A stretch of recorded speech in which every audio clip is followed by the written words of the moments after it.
거짓말 마, 짐 터너. 넌 이 나라에서 제일 비열하고 배신을 밥 먹듯 하는 개자식이야. 와, 시작부터 분위기 장난 아니죠?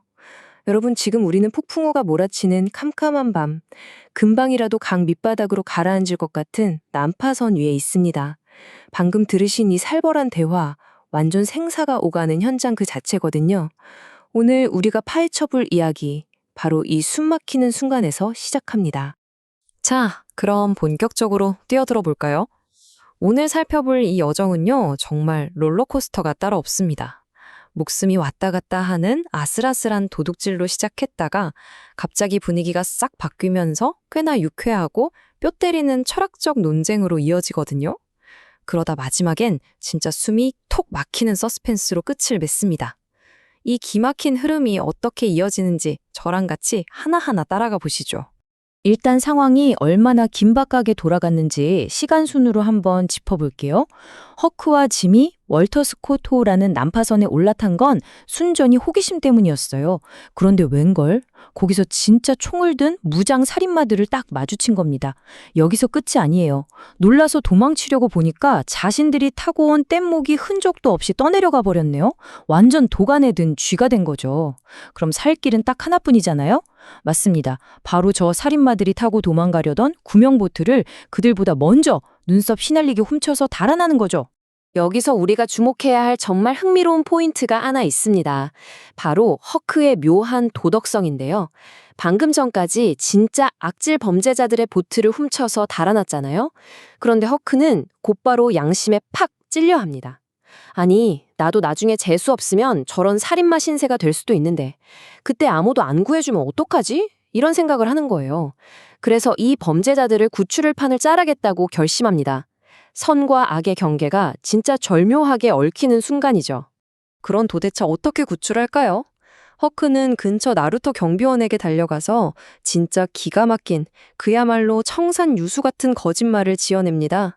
난파선에 갇힌 게 범죄자들이 아니라 이 동네 최고 부자인 혼백 삼촌의 조카딸 후커 양이랑 그 가족이라고 속인 거예요. 사람들의 탐욕을 정확히 꿰뚫어 본 거죠. 부자를 구해주면 한몫 제대로 챙길 수 있겠다는 경비원의 심리를 이용해서 구조선이 뜨게 만든 겁니다. 이 녀석 기지 하나는 정말 알아줘야 한다니까요. 휴, 이제 심호흡 한번 크게 하셔도 좋습니다. 아드레날린이 폭발하던 끔찍한 밤이 지나가고 이제 우리의 두 영웅은 미시시피 강을 따라 아주 평화롭게 흘러갑니다. 몸싸움과 도망은 끝났고요. 이제 뗏목 위에서 전혀 다른 종류의 모험, 그러니까 아주 흥미진진한 머릿속의 모험이 시작되거든요.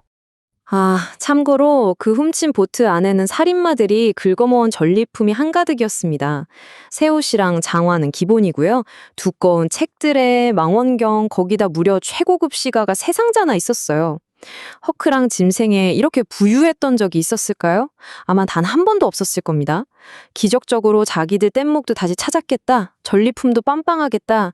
이제 뗏목 위에서 시가 하나 탁 물고 여유롭게 철학 토론을 벌일 완벽한 무대가 세팅된 겁니다. 허크가 전리품 중에 있던 책을 짐에게 읽어주면서 두 사람은 그 유명한 성경 이야기로 토론을 시작합니다. 다들 아시죠? 진짜 엄마를 가려내려고 아이를 반으로 가르라고 했던 솔로몬 왕의 판결 말이에요. 그런데 여기서 이 두 사람의 완전히 다른 세계관이 빵 터지면서도 꽤나 철학적으로 정면 충돌하게 됩니다. 허크는 속이 터집니다. 아니, 짐, 너 지금 이야기 핵심을 완전히 놓쳤어. 천마일은 빗나갔다고 하면서 답답해하죠.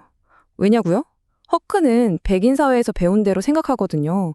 그러니까 책에 적혀있는 문자나 사회가 가르쳐준 규칙, 이야기 속에 숨겨진 추상적인 요점에만 딱 꽂혀 있는 거예요. 솔로몬이 진짜로 애를 반으로 쪼개려던 게 아니라는 그 규칙을 왜 몰라? 이러는 거죠. 근데 짐의 반응을 한번 들어보세요. 짐은 단호합니다. 논쟁을 해결하겠다고 살아있는 아이를 반으로 가르자는 놈은 생명의 가치를 쥐뿔도 모르는 바보라는 거죠. 짐의 주장은 단순 명료해요. 반쪽짜리 아이가 어딨어. 논쟁의 핵심은 온전한 한 명의 아이 그 자체라고.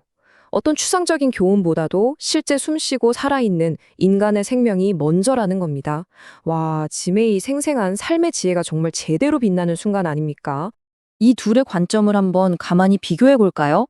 겉보기엔 그냥 뗏목 위에서 투닥거리는 가벼운 말다툼 같지만 사실 이건 두 세계관의 엄청난 충돌이에요. 짐이 왜 그토록 솔로몬을 비판했는지 느낌이 확 오시나요?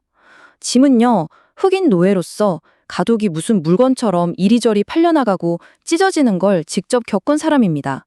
그런 그에게 아이라는 존재는 똑똑한 척 논쟁을 이기려고 절반으로 툭 자를 수 있는 도구가 절대 아니거든요. 이 대목에서 우리는 짐의 그 깊고 단단한 인간애를 발견하게 됩니다. 솔로몬 이야기로 한참 실랑이를 벌이다 지친 허크가 이번엔 주제를 돌립니다. 그럼 프랑스 사람들은 왜 우리랑 다른 말을 쓰는데? 하고 묻죠. 그랬더니 짐이 아주 기가 막힌 질문 하나를 툭 던지면서 두 번째 라운드를 시작합니다. 그럼 묻겠는데 프랑스인도 사람이냐? 바로 이거죠. 자, 여기서 등장하는 짐의 그 완벽하고 유쾌한 3단 문법을 한번 따라가 보세요. 고양이가 고양이처럼 무는 거? 당연하지. 소가 소처럼 무는 거? 그것도 당연해. 그럼 프랑스인도 너랑 나 같은 사람이잖아. 근데 왜 사람처럼 말을 안 해? 와, 논리 장난 아니죠? 이 절대 낄 수 없는 논리적 함정에 빠져서 결국 허크는 꿀먹은 벙어리가 됩니다. 그리고는 속으로 흑인한테는 논리를 가르칠 수 없어 하고 혼자 정신승리를 하며 포기해버리죠. 과연 여기서 진짜 논리적인 사람은 누구였을까요? 그건 여러분의 판단에 맡길게요. 하지만 이 유쾌하고 평화로운 시간도 영원하진 않았습니다.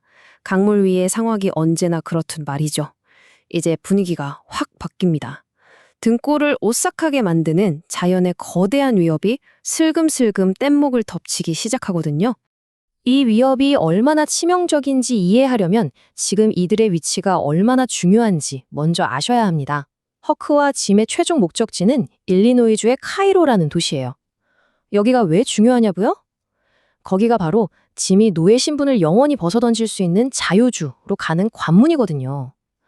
계상해보니까 카이로까지 딱 사흘밤 남았습니다. 진짜 코앞이죠. 모든 것이 걸린 절대 실수해선 안 되는 운명의 시간이 다가온 겁니다. 그런데 하필이면 카이로에 거의 다다랐을 바로 그 밤, 미시시피 강 위로 아주 짙고 하얀 안개가 밀려옵니다. 그냥 안개가 아니에요. 한 치 앞도 안 보일 만큼 귀괴할 정도로 거대한 안개가 강 전체를 그냥 통째로 집어삼켜버립니다. 방향 감각, 시야 다 차단됐죠. 넓은 강 한가운데 뗏목 위에서 두 사람은 그야말로 절대적인 무력감과 공포에 휩싸이게 됩니다. 그리고 결국 최악의 사태가 터집니다. 뗏목을 강둑에 묶어두려던 찰나 밧줄이 그만 툭 풀려버린 거예요. 짐이 타고 있던 뗏목은 그 무서운 물살을 타고 하얀 안개 속으로 윙윙거리며 빨려 들어가 버리고 허크만 덩그러니 홀로 남겨집니다. 허크가 안개 속에서 미친 듯이 소리를 질러대며 짐을 찾지만 들려오는 건 기괴한 섬들에 부딪혀 돌아오는 메아리와 끔찍할 정도의 정적뿐이었습니다. 완벽하고도 끔찍한 이별.